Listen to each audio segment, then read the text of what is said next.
Movie शुरू होती है और हम लीसा नाम की एक लड़की को देखते हैं जो काफी परेशान दिख रही थी।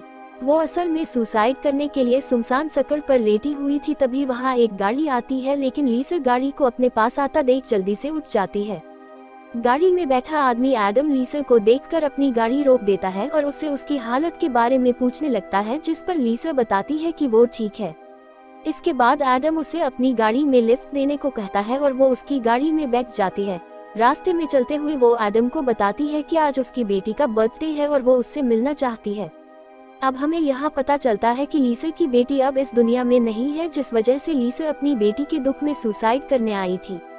इसी बीच लीसा एडम की गाड़ी का रेडियो शुरू करती है। रेडियो में रिपोर्टर बताता है कि आज जंगल में एक आदमी ने 2 लोगों का मर्डर कर दिया है और मर्डर करने वाले के राइट हैंड पर एक टैटू है। ये सुनकर एडम अपनी गाड़ी का रेडियो बंद कर देता है और अचानक अपनी गाड़ी को भी रोक देता है। अब अचानक गाड़ी रुकने की वजह से लीसा का सिर आगे गाड़ी में जा लगता है।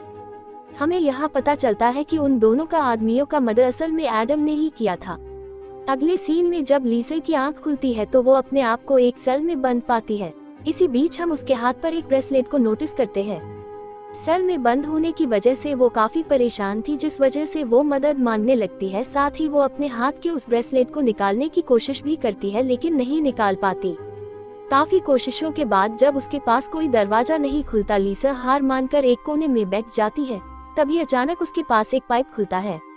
अब वो जैसे ही बाहर निकलने के लिए उस रास्ते में एंटर होती है, उसके पीछे का दरवाजा बंद हो जाता है। ये देखकर वो घबरा जाती है।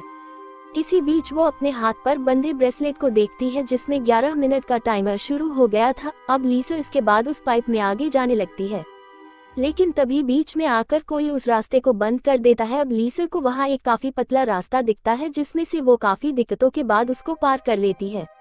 रास्ते में आगे आने पर उसे एक लाइटिंग वाली जगह पर आ जाती है। जैसे ही लीसा उस रास्ते को पार करती है, वो रास्ता अचानक ऊपर उठने लगता है, जिसके बाद लीसा किसी तरह उससे बाहर आ जाती है।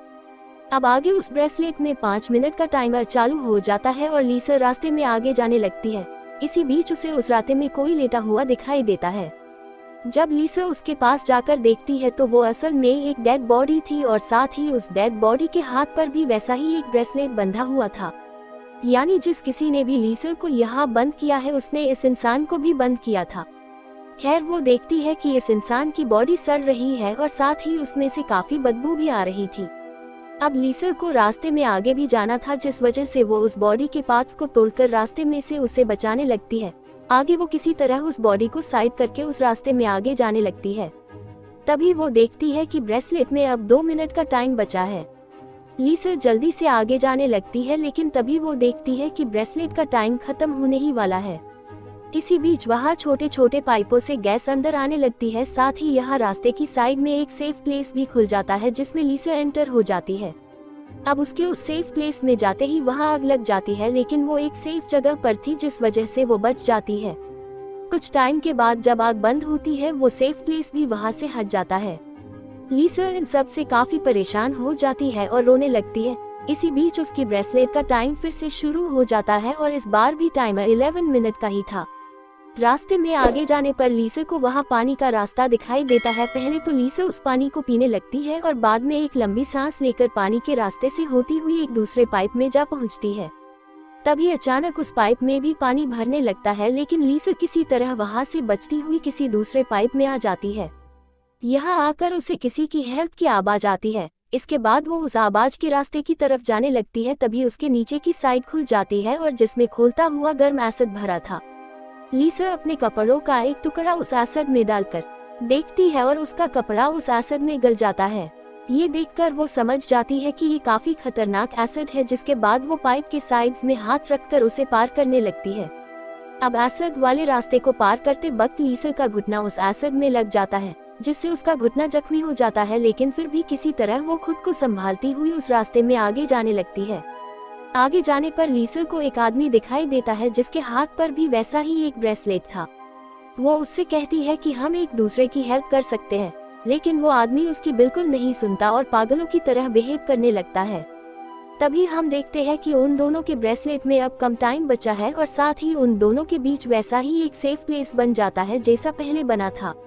अब सेफ प्लेस को देखकर दोनों जल्दी से उसकी तरफ जाने लगते हैं और उसमें एंटर होने के लिए आपस में लड़ने भी लगते हैं। इसी बीच लीसा उस सेफ के अंदर आ जाती है और वो आदमी बाहर रह जाता है। तभी अचानक सेफ प्लेस का गेट बंद होने की वजह से उस आदमी का एक हाथ उस दरवाजे से कट जाता है। लीसा उस आदमी के हाथ पर निशान देखकर समझ जाती है कि वो आदमी और कोई नहीं बल्कि एडम ही है, यानी उसे इस जगह एडम ने नहीं बल्कि किसी और ने बंद किया है। तभी वहाँ भी आग लग जाती है और उस आग में जलने की वजह से मौत हो जाती है। इसी बीच लीसा वहाँ बेहोश हो जाती है और जब उसे होश आता है तो उससे मिलने एक अजीब रोबोट आता है जिसका कुछ हिस्सा दिखने में इंसान जैसा लग रहा था। वो रोबोट लीसा के घुटने की चोट को ठीक करने लगता है और उसके अंदर एक टूल लगाकर बताता है कि असल में उसके साथ हुआ क्या था। आगे हमें तब का सीन दिखाया जाता है जब कार में एडम और लीसा के बीच हाथापाई हो रही थी। उन दोनों की लड़ाई के बीच एडम लीसा पर एक चाकू से अटैक कर देता है, जिसके बाद लीसा उससे बचने के लिए कार से बाहर आ जाती है। तभी वो देखती है कि ऊपर आसमान से सफेद लाइट आ रही है, यानी लीसा को उस वक्त एलियन उठाकर ले गए थे और जो ये सब प्रेजेंट में उसके साथ हो रहा है वो असल में एलियंस का ट्रैप है। अब कहानी प्रेजेंट में आती है जहाँ लीसा उस सेफ प्लेस से बाहर आ जाती है। बाहर आकर वो देखती है कि उसकी तरफ एक ब्लेड आ रहा है।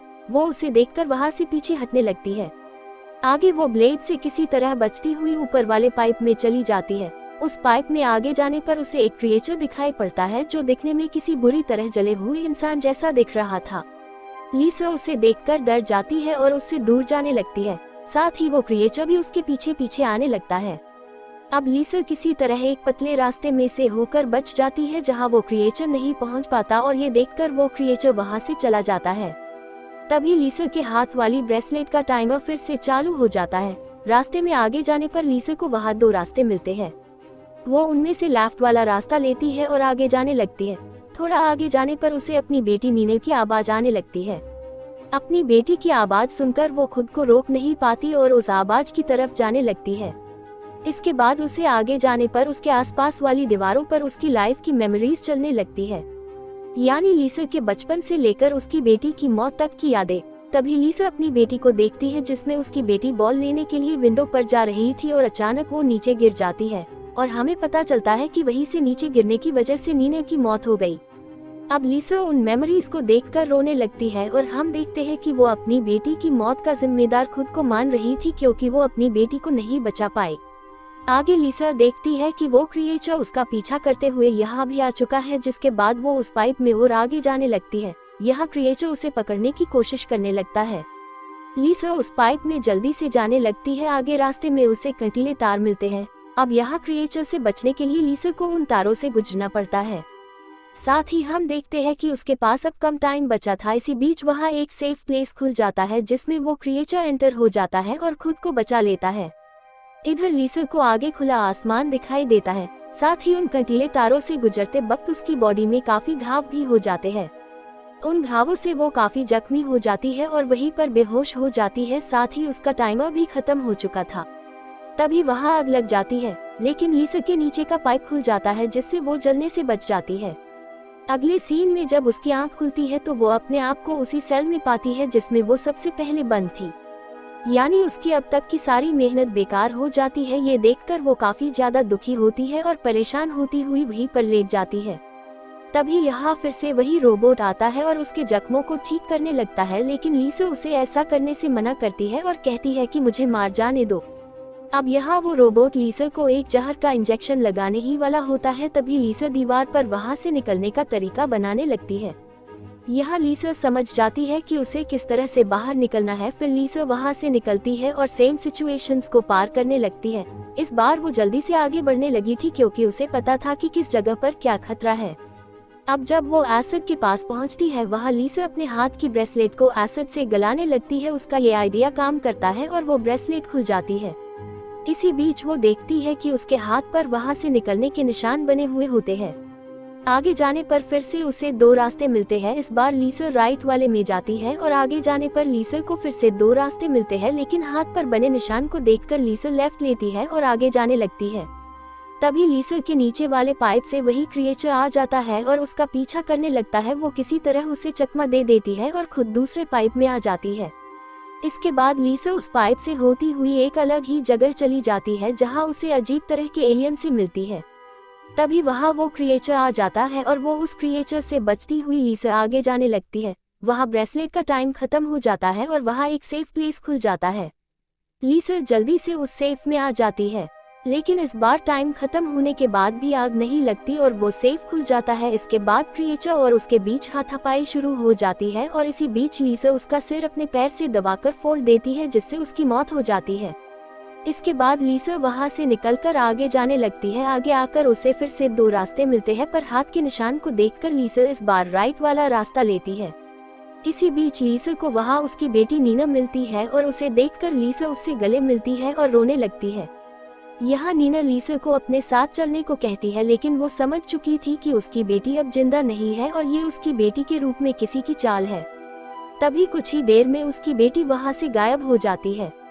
आगे लीसा अपने रास्ते में आगे जाने लगती है और उसे अपने सामने खुला आसमान दिखता है। वो जल्दी से उसकी तरफ जाने लगती है। तभी उसके सामने 3 ब्लेड आ जाते हैं जो एक परफेक्ट टाइम पर नीचे गिरते थे। लीसा उनके गिरने का टाइम गिनकर 2 ब्लेड को तो पार कर लेती है, लेकिन जब वो तीसरे ब्लेड को पार करती है, इसी बीच उसका एक पैर ब्लेड के नीचे आ जाता है और उसका आधा पैर कट जाता है। इन सब में लीसा को काफी दर्द होता है, लेकिन किसी तरह वो आगे बढ़ती है। यहाँ हमें पता चलता है कि लीसा को जो आसमान दिखाई दे रहा था वो कोई आसमान नहीं बल्कि वो केवल एक स्क्रीन थी। अब लीसा उस स्क्रीन को देखकर रोने लगती है, क्योंकि जो भी उसने अब तक किया वो सब बेकार हो गया। इससे उसे काफी दुख होता है और वो खुद को मर जाने को कहती है। तभी यहाँ कोई चीज आकर लीसा को बाहर निकाल लेती है। मूवी के एंड में जब लीसा की आंख खुलती है तो वो खुद को एक अलग प्लैनेट पर पाती है। यहाँ जब वो एक झरने के पास बैठी होती है, इसी बीच हम देखते हैं कि उसका कटा पैर बिल्कुल ठीक हो चुका है। यहाँ उसे उसकी बेटी नीना भी मिलती है, जो उससे कह रही अब तुम यहाँ रह सकती हो। और इसी ओपन एंडिंग के साथ ये मूवी यहीं पर एंड हो जाती है।